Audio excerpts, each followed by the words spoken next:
చూడండి. ముందుగా నిన్న అంటే జూన్ 9వ తేదీన తిరుమలలో స్వామివారిని మొత్తం 81,744 మంది భక్తులు దర్శించుకున్నారు. అందులో స్వామివారికి మొత్తం 36,833 మంది భక్తులు తలనీలాలను సమర్పించారు. నిన్నటి రోజున తిరుమలలోని శ్రీవారి హుండీ యొక్క ఆదాయం అనేది 3,34,00,000 రూపాయలు. ఈరోజు కూడా ఎటువంటి దర్శనం టికెట్లు లేకుండా నేరుగా భక్తులను ఫ్రీ దర్శనానికి అనుమతిస్తున్నారండి. ప్రస్తుతం టికెట్స్ లేకుండా నేరుగా వెళ్లే ఫ్రీ దర్శనానికి మొత్తం 16 నుంచి 18 గంటల సమయం అనేది పడుతోంది.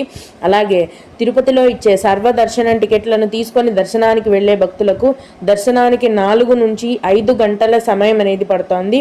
300 రూపాయల దర్శనం వారికి మరియు 500 రూపాయల దర్శనం వారికి దర్శనానికి 3 గంటల సమయం అనేది పడుతోంది.